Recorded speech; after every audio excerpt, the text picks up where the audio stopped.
പരിശുദ്ധമായ റമദാൻ മാസത്തിൽ പടച്ചവനെ മുസ്ലിമീങ്ങളെ മാത്രമല്ല രോഗികളും പ്രായമുള്ളവരും എന്തിന് അമുസ്ലിമീങ്ങൾ പോലും നോമ്പ് പിടിക്കുമല്ലോ. ഈ പരിശുദ്ധമായ റമദാൻ കടന്നു വരുമ്പോ അമുസ്ലിമീങ്ങൾ പോലും ഈ മാസത്തെ ആദരിക്കുമല്ലോ, ബഹുമാനിക്കുമല്ലോ. പക്ഷേ പ്രിയപ്പെട്ട മുസ്ലിമേ, പരസ്യമായി നിന്ന് സിഗരറ്റ് വലിക്കുന്ന അബൂബക്കറിനെ കാണാ. അബൂബക്കർ സിദ്ദീഖ് തങ്ങളുടെ പേരിട്ടിട്ട് പരസ്യമായി വീടി വലിച്ചുകൊണ്ട് നടക്കുന്നവനെ കാണുമല്ലോ, പരസ്യമായി നിന്ന് കുടിക്കുന്നവനെ കാണുമല്ലോ. എന്റെ പ്രിയപ്പെട്ടവരെ, എന്തുകൊണ്ടെന്നറിയുമോ? അല്ലാഹു അവനെ ഇബ്ലീസിനെ ഏൽപ്പിച്ചിരിക്കുകയാ. അവൻ ഇബ്ലീസിന്റെ അനുയായിയാ.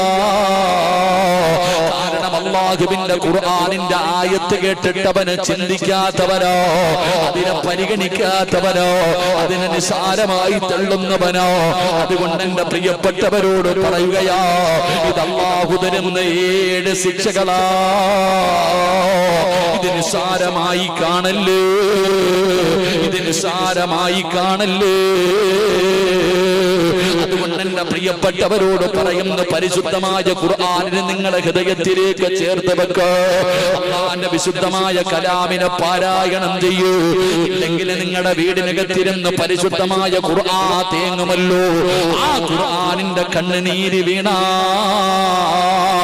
പിന്നെ നിങ്ങൾ രക്ഷപ്പെടില്ലല്ലോ, സർവ്വതും തകർന്നു പോകുമല്ലോ. അതുകൊണ്ട് എന്റെ പ്രിയപ്പെട്ടവരോട് പറയുന്നു, പരിശുദ്ധമായ ഖുർആനെ പാരായണം ചെയ്യുന്ന വീടുകളാകൂ. റമളാൻ വരികയല്ലോ. അതുകൊണ്ട് പരിശുദ്ധമായ ഖുർആനെന്ന് പൊടിയൊക്കെ തൂത്തുകളഞ്ഞ് ആ ഖുർആൻ എടുത്ത് വെച്ചുകൊണ്ട് നമുക്ക് പാരായണം ചെയ്ത് നമ്മുടെ വീട് പ്രകാശിപ്പിച്ചുകൂടെ, നമ്മുടെ ജീവിതം പ്രകാശിപ്പിച്ചുകൂടെ, നമ്മുടെ ആഖിറം പ്രകാശിപ്പിച്ചുകൂടെ, നമ്മുടെ 6 അടി മണ്ണെന്നോ. പടച്ചവനെ, ഫുളൈലിനൊരു പെണ്ണിനെ ഇഷ്ടപ്പെട്ട് കഴിഞ്ഞാൽ അവളെ തന്റെ വരുതിയിൽ കൊണ്ടുവരുമായിരുന്നു, ശാരീരികമായി ബന്ധപ്പെടുമായിരുന്നു. അങ്ങനെ ഒരു ദുസ്വഭാവം ഉണ്ടായിരുന്ന ചെറുപ്പക്കാരനാണ് ഫുളൈല്. അപ്പോഴാണ് പടച്ചറപ്പേ ഒരു സുന്ദരിയായ പെണ്ണിങ്ങനെ നടന്നു പോകുന്നു. ഫുളൈലിനെ വല്ലാതെ ഇഷ്ടപ്പെട്ടു, ഫുളൈലിനെ വല്ലാതെ ഇഷ്ടപ്പെട്ടു. ആ പെണ്ണിന്റെ പുറകെ പോവുകയാ. തന്റെ ആഗ്രഹം പറഞ്ഞു നോക്കി, തന്റെ ആഗ്രഹം പറഞ്ഞു നോക്കി. പക്ഷേ പെണ്ണ് തയ്യാറാകുന്നില്ല, എന്തു പറഞ്ഞിട്ടും സമ്മതിക്കുന്നില്ല. ഫുളൈലിന് വല്ലാത്ത ദേഷ്യമായി, ഫുളൈലിന് വല്ലാത്ത ദേഷ്യമായി. പടച്ചവനെ, പാതിരാത്രിയിൽ ആരും കാണാതെ വീടിന്റെ മതിൽ ചാടുകയാ. സുന്ദരിയായ പെണ്ണിന്റെ വീടിനകത്ത് കടന്നു ചെന്നു, വാതില് ചവിട്ടിപ്പൊളിച്ചകത്ത് കയറി ആഗ്രഹം പറഞ്ഞു. പെണ്ണ് സഹകരിക്കാതെ വന്നപ്പോ ഫുളൈലെന്ന് പറയുന്ന ചെറുപ്പക്കാരൻ ആ പെണ്ണിനെ പീഡിപ്പിക്കുകയാണ്. ആരോഗ്യമുള്ളവനാണ്. പടച്ചവനെ, ആ പെണ്ണിനെ അവിടെ നിന്ന് കീഴ്പ്പെടുത്തുകയാ. എന്നിട്ട് ആ പെണ്ണിനെ ബലാത്സംഗം ചെയ്യാ തയ്യാറെടുക്കുമ്പോ അവിടുന്ന് ആ പെണ്ണിനെ ശാരീരികമായി ബന്ധപ്പെടുന്നതിന് വേണ്ടി 2 കാലുകളുടെ ഇടയിൽ ഇങ്ങനെ ഇരിക്കുമ്പോ അടുത്ത വീട്ടിലിരുന്നൊരു ഉമ്മ ഖുർആൻ ഓതുകയാ. അടുത്ത വീട്ടിലിരുന്നു കൊണ്ട് അല്ലാഹുവിന്റെ വിശുദ്ധമായ ഖുർആൻ ഇങ്ങനെ പാരായണം ചെയ്യുകയാ. അലം യഅനില്ലദീന ആമനൂ അൻ തഖ്ശഅ ഖുലൂബുഹും ലിദിക്രില്ലാഹ്.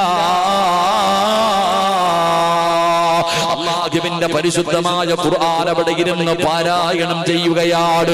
അപ്പോഴാണ് ആ പെണ്ണ് ചോദിക്കുന്നു, ഫുളൈലേ, കേട്ടില്ലേ ഫുളൈലേ, കേട്ടില്ലേ ഫുളൈലേ, നന്നാകാ സമയമായില്ലേ?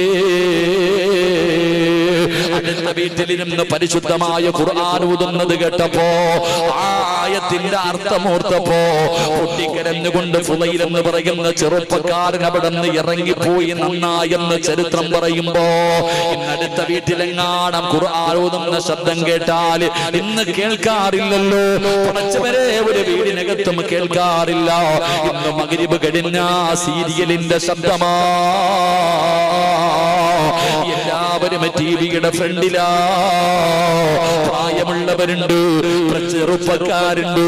പ്രത്യേകിച്ച് എന്റെ പ്രിയപ്പെട്ട ഉമ്മമാര് സീരിയലിന്റെ ഫ്രണ്ടിലിരുന്ന് കരയുമ്പോ, എന്റെ പ്രിയപ്പെട്ട പെങ്ങളെ, യാസീൻ ഓതണ്ട സമയമല്ല, വാക്യ ഓതണ്ട സമയമല്ല, സജദ ഓതണ്ട സമയമല്ല, സൂറത്തുൽ മുൽക്ക് പാരായണം ചെയ്യേണ്ട സമയമല്ല, പടച്ചവനെ സൂറത്തുർ റഹ്മാൻ ഓതണ്ട സമയമല്ല. ഇതിന്റെയൊക്കെ പ്രതിഫലം ചെറുപ്പകാലം മുതലേ പഠിച്ചവളല്ലേ. അല്ലാഹുവേ, സൂറത്തുൽ വാഖിയ പാരായണം ചെയ്താൽ ആ വീട്ടിൽ അല്ലാഹു ദാരിദ്ര്യം കൊടുക്കില്ല എന്ന് നബി മുഹമ്മദ് മുസ്തഫ. അറിയാത്ത ആരാവുള്ളത് സൂറത്തുൽ വാഖിയ പാരായണം ചെയ്താ. ഇബ്നു മസ്ഊദ് റളിയല്ലാഹു തആല അൻഹു സക്കറാത്തിന്റെ അവസ്ഥയിൽ കിടക്കുമ്പോഴാണ് പടച്ചവനെ സ്വഹാബത്ത് കടന്നു വരുന്നത്. ഉസ്മാൻ റളിയല്ലാഹു തആല അൻഹു അടങ്ങുന്ന സ്വഹാബത്ത് വരുന്നത്. പാവപ്പെട്ടവനാണല്ലോ. അവസാനം മരണത്തോട് മുന്നടിക്കുന്ന സ്വഹാബിയുടെ ചാരത്ത് ചെന്നിട്ട് കുറച്ചു പൈസ കൊടുത്തിട്ട് പറഞ്ഞു, ഒന്നും നിങ്ങൾ കരുതി വെച്ചിട്ടില്ലല്ലോ, നിങ്ങളുടെ പെമ്മക്കളൊക്കെ വളർന്നു വരികയല്ലോ, അവരുടെ വിവാഹം നടത്തണമല്ലോ, അതുകൊണ്ട് ഈ പൈസ ഇന്നാ എന്ന് പറഞ്ഞു ഉസ്മാൻ തങ്ങൾ കൊടുക്കുമ്പോ സ്വഹാബി കരയുകയാ.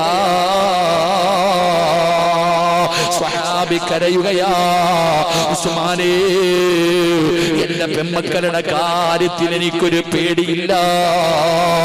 അല്ലാഹുവിന്റെ റസൂൽ അവിടെന്ന് പറഞ്ഞല്ലോ, ഏതെങ്കിലും ഒരു വീടിന്റെ അകത്ത് മഗ്രിബിന്റെ ഇശാഇന്റെ ഇടയിൽ സൂറത്തുൽ വാഖിയ പാരായണം ചെയ്താ അല്ലാഹു അവർക്ക് ദാരിദ്ര്യം കൊടുക്കില്ല എന്ന് നബി മുഹമ്മദ് മുസ്തഫ സല്ലല്ലാഹു അലൈഹി വസല്ലമ തങ്ങൾ പറഞ്ഞിട്ടുണ്ടല്ലോ. എന്റെ മക്കൾക്ക് ഞാൻ സൂറത്തുൽ വാഖിയ പഠിപ്പിച്ചു കൊടുത്തിട്ടുണ്ട്. എന്റെ മക്കൾ സൂറത്തുൽ വാഖിയ പാരായണം ചെയ്യുന്നുണ്ട്. അതുകൊണ്ട് അവരെ എങ്ങനെ കെട്ടിക്കുമെന്ന് എനിക്ക് പേടിയില്ല, എന്റെ കുടുംബം പട്ടിണിയാകുമെന്ന് എനിക്ക് പേടിയില്ല എന്ന് സ്വഹാബി വര്യനവിടെന്ന് പറഞ്ഞു കൊടുക്കുമ്പോ മഗ്രിബ് കഴിഞ്ഞ് വീടിനകത്ത് കയറി ചെന്നാ ഉമ്മ സീരിയൽ കാണുകയാ. ഓരോ മൊബൈലെടുത്ത് വെച്ചുകൊണ്ട് ഗെയിം കളിക്കുന്ന മക്കളുണ്ട്.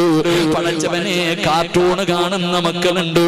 പാല് കുടിക്കുന്ന കുഞ്ഞുമെന്ന കാർട്ടൂൺ കാണുന്ന കാലമാ. എവിടെ ചെന്നാലും ഓരോ കുട്ടികളുടെ കയ്യിലും വലിയ വലിയ ഫോണുകളാ. കാലം ഇങ്ങനെ ആയിപ്പോയില്ലേ. അല്ലാഹുവേ, സൂറത്തുൽ മുൽക്ക് സാധാരണ സൂറത്തല്ലല്ലോ, 6 അടി മണ്ണിനകത്ത് പ്രകാശമാകുന്ന സൂറത്തല്ലേ, 6 അടി മണ്ണിനകത്ത് കൂട്ടുകാരനാകുന്ന സൂറത്തല്ലേ. ആ സൂറത്തുൽ മുൽക്ക് പാരായണം ചെയ്യണമെന്ന് അല്ലാഹുവിന്റെ പ്രവാചകൻ അവിടെന്ന് പഠിപ്പിച്ചല്ലോ. എന്തുകൊണ്ടാണ് ഞാനും നിങ്ങളും പാരായണം ചെയ്യാത്തത്? സൂറത്തു യാസീൻ ഓതണമല്ലോ. സൂറത്തു യാസീൻ ഓതിയിട്ട് ദുആ ചെയ്താൽ ദുആയിക്ക് ഉത്തരമുണ്ടെന്ന് നബി മുഹമ്മദ് മുസ്തഫ സല്ലല്ലാഹു അലൈഹി വസല്ലമ തങ്ങൾ പറയുമ്പോ, നിനക്ക് ജന്മം നൽകിയ അല്ലാഹു തന്ന ആയുസ് നിനക്ക് വേണ്ടി മാറ്റിവെച്ച നിന്റെ വാപ്പ പള്ളിപ്പറമ്പിൽ 6 അടി മണ്ണിനകത്തല്ലേ 9.5 മാസക്കാലം ഗർഭം ചുമന്ന് മരണവേദനയുടെ വേദനയും നൊന്ത് പ്രസവിച്ച നിന്റെ പ്രിയപ്പെട്ട ഉമ്മ കബറിലല്ലേ. അവർക്ക് നന്മ ചെയ്യാൻ പറ്റില്ലല്ലോ. ആ മരിച്ചുപോയവർക്ക് വേണ്ടി വീടിനകത്ത് മഗ്രിബ് കഴിഞ്ഞിട്ടിരുന്നൊരു യാസീൻ ഓതിയിട്ട് ദുആ ചെയ്യാൻ നിനക്ക് കഴിയാതെ പോയില്ലേ പെങ്ങള്? സൂറത്തുർ റഹ്മാൻ പാരായണം ചെയ്യുമല്ലോ. അല്ലാഹുവിന്റെ പരിശുദ്ധമായ ഖുർആൻ സൂറത്തുർ റഹ്മാൻ പാരായണം ചെയ്താ റഹ്മത്തിന്റെ മലക്കുകളാ വീട്ടിലേക്ക് വരുമല്ലോ. അല്ലാഹുവിന്റെ മലക്കുകളുടെ സാന്നിധ്യം ഉണ്ടാകുമല്ലോ. എന്തുകൊണ്ടാ ചിന്തിക്കാത്തത്? അതുകൊണ്ട് എന്റെ പ്രിയപ്പെട്ടവരോട് പറയുകയാ, നിങ്ങൾ അല്ലാഹുവിന്റെ ഖുർആനിനെ സ്നേഹിക്കണേ, നിങ്ങൾ അല്ലാഹുവിന്റെ ഖുർആനിനെ ബഹുമാനിക്കണേ, നിങ്ങൾ അല്ലാഹുവിന്റെ ഖുർആൻ പാരായണം ചെയ്യണേ, നിങ്ങൾ അല്ലാഹുവിന്റെ ഖുർആനിനെ ഹൃദയത്തിലേക്ക് ചേർത്ത് വെക്കണേ. അതുകൊണ്ട് ഈ രാത്രിയിൽ ഒരുമിച്ച് കൂടിയവരോട് പറയുകയാ, ഇവിടെ ഒരുമിച്ച് വന്നുകൂടിയവരോട് പറയുകയാ, ഇന്ന് വരെ കഴിഞ്ഞതൊക്കെ പോകട്ടെ, അള്ളാഹു പുറത്തേരുമാറാകട്ടെ, അള്ളാഹു പുറത്തേരുമാറാകട്ടെ. ഇത്രയും കാലം ചെയ്തതൊക്കെ ഇൻഷാ അല്ലാഹ് നമുക്ക് ഇവിടുന്ന് ദുആ ചെയ്ത് അള്ളാഹുവിനോട് തൗബ ചെയ്ത് പിരിയാം.